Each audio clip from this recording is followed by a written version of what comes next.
नमस्कार।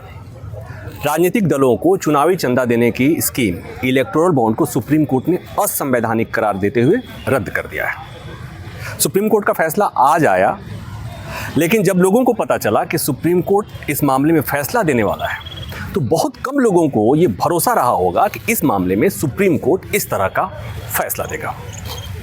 हाल के दिनों में लोग कोर्ट के फैसले के पहले अनुमान लगाने लगे हैं, और अनुमान केवल लगाते ही नहीं हैं, सोशल मीडिया पर बाकायदा जाहिर भी करते हैं।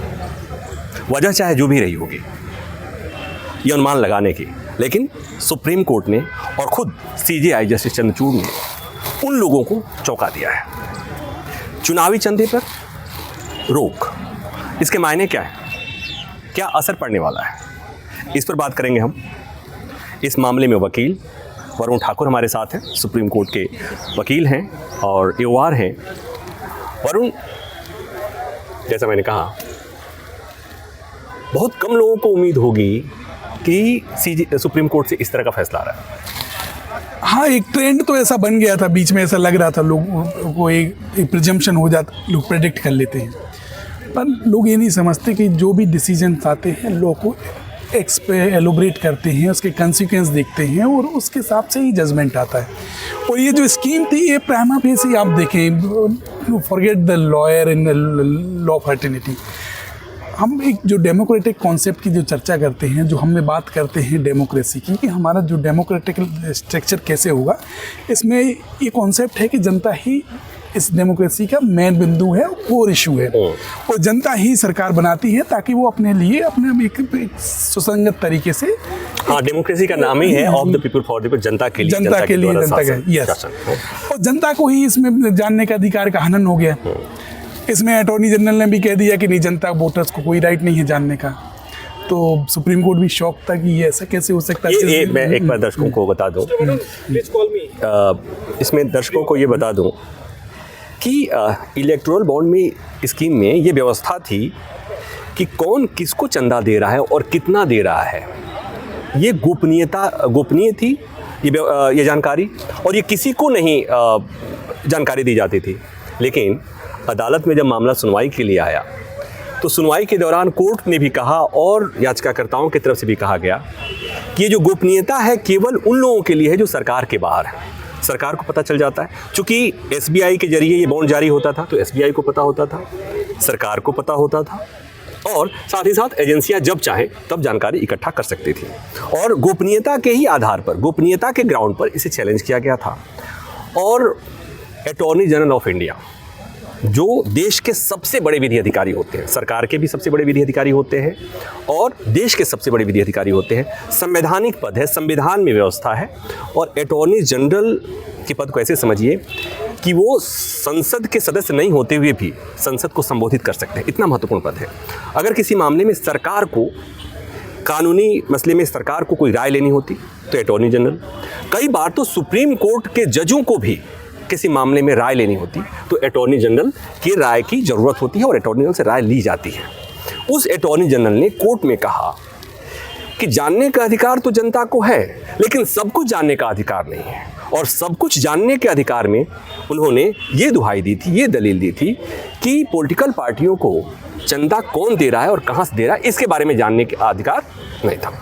आज जब सुप्रीम कोर्ट ने फैसला दिया, तो सुप्रीम कोर्ट ने कहा कि जानने का अधिकार है, एक मतदाता को ये जानने का अधिकार है कि वो जिस पार्टी को वोट दे रहा है वो पार्टी कैसी है, उस पार्टी को चुनावी चंदा कहाँ से आ रहा है, कौन कौन दे रहा है। कोर्ट ने एक बात और कही कि जो आदमी किसी पॉलिटिकल पार्टी को चंदा देता है, सत्तारूढ़ पार्टी को चंदा देता है, तो यूं ही नहीं देता। और ये बात आप भी जानते हैं कि चंदा को यूं ही कैसे देता है। अपने घर में अपने भाई को लोग नहीं देते, अपने पेरेंट्स को नहीं देते बेवजह पैसा। तो पॉलिटिकल पार्टियों को जो चंदा दिया जाता है यूं ही नहीं दिया जाता। जाहिर सी बात है कि उनको कुछ उम्मीद रहती है। क्विड प्रो को, ऐसा एक लैटिन वर्ड है, फ्रेज है। तो सुप्रीम कोर्ट ने कहा कि ये इससे इलेक्टोरल बॉन्ड्स के जरिए इसकी संभावना बनती है कि जो चंदा देगा वो बाद में कुछ चाहेगा। तो चाहने का मतलब जो आरोप लगते हैं और कहा जाता है कि फलां पार्टी है वो फलां कॉरपोरेट ग्रुप के लिए काम करती है, उसके इशारे पे काम करती है, उसके लिए पॉलिसी बनाती है। तो अब बताइए कि जो सुप्रीम कोर्ट ने ये बातें कही क्विड प्रो को वाली बात, तो अब लगता है कि रुक जाएगा। आज सुप्रीम कोर्ट ने बड़े इम्पोर्टेंट जजमेंट प्रोनाउंस करते ही बोला, जैसे कंपनी घाटे में है, वो भी चंदा दे रही थी, वो अमेंडमेंट किया गया, इसके पहले ऐसी व्यवस्था नहीं थी। क्या व्यवस्था थी ये 2018 में जब स्कीम लाए गए तो कंपनी एक्ट में इन्होंने संशोधन किया कि जो घाटे में भी कंपनी है वो भी पॉलिटिकल पार्टी को फंडिंग कर सकती है। और इस तरीके के काफ़ी सारे इलस्ट्रेशन हमारे द्वारा दिए गए, जैसे वेदांता वगैरह ने दिए, जो घाटे में वो कंपनियां थी वो भी चंदा दे रही थी। तो कहीं ना कहीं इनडायरेक्ट रूप से वो मैनेज कर रहे थे पॉलिसीज़ में, या कहीं ना कहीं टैक्स में, या कहीं ना कहीं बेनिफिट ले रहे थे। तभी घाटे की जो घाटे में खुद ही है वो कैसे दूसरे को प्रमोट कर सकता है। जो कंपनी घाटे में है वो कंपनी अगर चंदा दे रही है तो उसके मायने समझाने की जरूरत नहीं है, कोई रॉकेट साइंस नहीं है, इतना तो आप भी समझते हैं। अब एक बात और कि ये जो बातें आंकड़े की बात कर लेते हैं कि ये जो दलीलें दी जा रही थी कि सत्तारूढ़ पार्टियों को ही अधिकांश चंदा मिला है, इलेक्ट्रो बॉन्ड मिला है, इसके बारे में मुझे बताइए। जो डाटा हम लोगों ने रखा था, या केंद्र में या राज्य में जो भी सरकारें पावर में थी उनको ही इलेक्ट्रल बॉन्ड के माध्यम से चंदा दिया गया है। इसमें आपकी चाहे स्टेट में ममता बनर्जी की पार्टी हो या कांग्रेस से कई सारे में, उनको ही पॉलिटिकल, बाकी जो पार्टी पॉलिटिकल पावर में नहीं है उनको किसी भी चंदा। और इसकी स्कीम की एक और इसमें था कि जिस पॉलिटिकल पार्टी वो ही इलेक्ट्रल बॉन्ड ले सकती जिसका 1% वोट हो।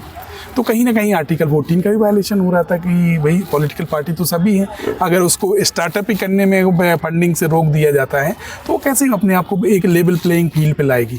तो कहीं ना कहीं से इस तरीके का जो चंदा हो रहा था एक लेवल प्लेइंग फील्ड को भी डिस्ट्रॉय कर रहा था, क्योंकि ये हमारे जो डेमोक्रेटिक अपना स्ट्रक्चर है, इसमें गवर्नमेंट अपनी स्कीम बनाती है, लोगों को स्कीम अच्छी लगती है, फिर जनता के सामने जाते हैं, लोगों से लगता है कि ये अच्छा काम कर रहा है तो उसको फिर से चुनते हैं, और लोगों को लगता है कि नहीं ये काम नहीं अच्छा करेगा, ये ठीक कर सकता है तो उसको चुनती है। यही डेमोक्रेसी का एक कॉन्सेप्ट है। जानकारी के लिए बता दूं कि ये योजना, ये स्कीम मोदी सरकार 2018 में लेके आई थी। 2017 में विधेयक आया था और 2018 में ये योजना लागू हुई थी। और उसके बाद जो कलेक्शन हुआ है, जो इलेक्ट्रल बॉन्ड जो गया है, जो उससे चंदा मिला हुआ है, उसमें करीब 80% के आसपास बीजेपी को गया केंद्र में। तो इस बात को समझने में ज़्यादा दिक्कत नहीं होगी आपको भी कि कोई भी कंपनी, कोई भी व्यक्ति उसी को चंदा देता है जिससे उसे वो या तो सत्तारूढ़ पार्टी हो या उम्मीद हो कि ये सत्तारूढ़ होगी। तो ऐसे में बीजेपी को सर्वाधिक चंदा गया और आरोप ये भी लगता है कि इस चंदे का, इससे जो पैसा आता है उसका ही इस्तेमाल अलग अलग तरह से किया जाता है, मतदाताओं को प्रभावित करने के लिए, चाहे गलत ढंग से प्रभावित करने के लिए या चुनाव को प्रभावित करने के लिए।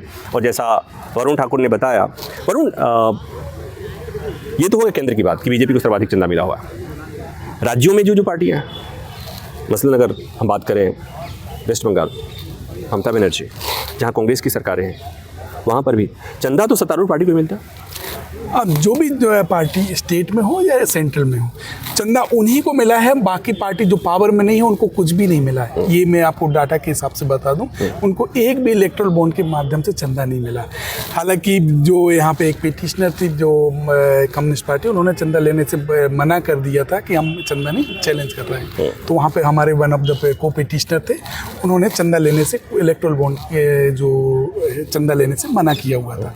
तो ये कहीं ना कहीं जो स्कीम थी ये इस तरीके का बढ़ावा दे रही थी कि फंडिंग आ रही थी, उसके एवज में उनके लिए स्कीम बन रही थी और जनता वोट कर रही थी। जनता को जानकारी नहीं थी कि कौन किसको फंडिंग कर रहा है, स्कीम क्या बनेगी बाद में। क्योंकि जिस तरीके से आज की डेट में कुछ सालों से देखते हैं कि पैसे का जिस तरीके से एक माहौल बनाया जाता है, इवेंट की तरह इलेक्शन हो गया, डेमोक्रेसी नहीं होगी, एक उत्सव की तरह लोग ले रहे हैं। नहीं, लेकिन डेमोक्रेसी में चुनाव तो उत्सव तो है। नहीं, चुनाव उत्सव होना चाहिए सर, चुनाव उत्सव है, पर वो आम जनता का उत्सव है। दो चीजें बड़ी कंसेप्ट है। इलेक्शन इज डेफिनेटली आम लोगों के लिए एक उत्सव है, मगर इसको एक इवेंट, एक पर्टिकुलर पार्टी एक इसको सिर्फ ऐसे कि वो अपना एक प्रोपोगंडा फैलाती थी। प्रोपोगंडा फैलाने के बाद में लोगों को प्रभावित करती थी, चाहे आप विज्ञापन देखें, चाहे आप टीवी पे हो, चाहे आप अखबार में हो, चाहे आप ग्राउंड पे हो। कौन पार्टी है जो जहाँ पर जिसकी सरकार रही है, जो भी सरकार, राज्यों में जो सरकारें रही हैं, वो भी तो चंदा उंदा करती हैं, वो बैनर लगाती हैं, बिल्कुल वो भी सही। ऐड दिखाती हैं। मैं फिर आ जाता हूँ। डेमोक्रेसी में जनता ही राजा है, जनता ही मालिक है आइडियली डेमोक्रेसी मगर में ये धीरे-धीरे जनता ही राजा है, ये हम पढ़े थे। डेमोक्रेसी जनता का शासन, जनता के लिए शासन, हाँ? जनता के द्वारा शासन, ये किताबों में पढ़ा गया था। आजकल चीज़ें वो हो नहीं रही है। एक्चुअली जो कॉन्सेप्ट था धीरे धीरे इवॉल्व होता है। डेमोक्रेसी का जो कॉन्सेप्ट है, ये इसी कॉन्सेप्ट को लेके आए थे कि जो भी शासन में रहेगा, जो भी लोग शासन में रहेंगे, वो अपनी स्कीम लाएंगे, जो अपनी योजनाएं लाएंगे, और लोगों को पसंद आती हैं तो वो चुनेंगे, और नहीं आती हैं तो वो बाहर आ जाएंगे सत्ता के। मगर अब हो क्या गया है कि एक तरीके का मैनेजमेंट हो गया है हर चीज़ आपकी, चाहे रैलीज हो, चाहे आपकी जो जिस तरीके से जो मनी का जो फ्लो आ रहा है, उससे एक प्रोपोगंडा बनाया जा रहा है, तो वो कहीं ना कहीं हार्म कर रहा है। अब इसे कम होगा, डेफिनेटली कम होगा, क्योंकि डिस्क्लोजर आएगा, जनता को पता रहेगा। उम्मीद पर दुनिया कायम है। कोर्ट ने यह भी आदेश किया है कि इस स्कीम के आने के बाद जितना ही भी चंदा मिला है, SBI उसे सार्वजनिक करे। बिल्कुल। तो अभी आपको कुछ दिन में पता चल जाएगा कि पिछले 5 साल में किस पॉलिटिकल पार्टी को किन किन लोगों ने चंदा दिया है, और उन लोगों के लिए क्या क्या पॉलिसी भी जो है वो भी सार्वजनिक प्लेटफॉर्म पर। ठीक है, तो ये आप अनुमान लगाएंगे, जैसे आपको पता चला कि फला कॉर्पोरेट ने फला पार्टी को पैसा दिया, तो जो आरोप लगते थे, हो सकता है कि उस आरोप के लिए आपको ईंधन मिल जाएगा, और इस बात की संभावना है, हो सकता है कि ऐसे कुछ खुलासे हो कि जिसे आप जानते हो कि नहीं, वो तो उनको नहीं देते थे, पता चला कि आप जिनको जानते हैं कि फला कॉर्पोरेट ग्रुप केवल इस पार्टी को देता था, पता चला कि नहीं, इसको भी देता था, उसको भी देता था। तो आने वाले समय में ये भी चीज़ें सामने आ सकती हैं। एक बात और बताओ, ये लोकसभा चुनाव के पहले भी तो आया होगा बॉन्ड, उसके बारे में क्या जानकारी? अब आज के बाद से इलेक्ट्रल बॉन्ड की कोई स्कीम, अभी होता क्या था, इलेक्ट्रल बॉन्ड में क्वार्टरली उन्होंने इशू किया था कि एवरी क्वार्टर ये लोग, मैं जो पूछ रहा हूँ, मैं पूछ रहा हूँ, अभी इनको करना था। अच्छा, मई में आता इनका बॉन्ड आता, लेकिन चुनाव तो अभी था, अप्रैल में, तो उसके पहले वो ला सकते थे। इसके पहले भी इन्होंने फ्लो किया कर्नाटक के टाइम पे, कर्नाटक का इलेक्शन के टाइम पे, वो हम उस रीच में नहीं थे, फिर भी इन्होंने इलेक्शन के पहले अपनी खुद की। तो अभी फिलहाल के लिए इलेक्टोरल बॉन्ड को ना हो चुका है, असंवैधानिक कोर्ट ने करार दे दिया है, अब कोई जारी नहीं होगा। बैंक्स में अगर अभी भी कोई इलेक्टोरल बॉन्ड पड़ा होगा तो इनकेश नहीं होगा, जो परचेज किया उसको वापस। तो इसकी बड़ी खबर क्या है, बड़ी बात यही है कि अब आपको कुछ दिन में जल्दी ही पता चल जाएगा कि किसने किस पार्टी को कितना चंदा दिया, और क्या ये भी पता चल जाएगा कि जितना जानते हैं उतना ही दिया, या जिसे आप जानते हैं उसी ने उस पार्टी को दिया, या उस पार्टी को उसने भी दिया जिसे आप नहीं जानते थे। और जब ये जानकारी पता चलेगी, फिर उसके बाद खूब हो हल्ला हंगामा फिर मचेगा। वीडियो बना रहे हैं उमेश, उम्मीद है ये जानकारी आपको पसंद आई होगी। धन्यवाद।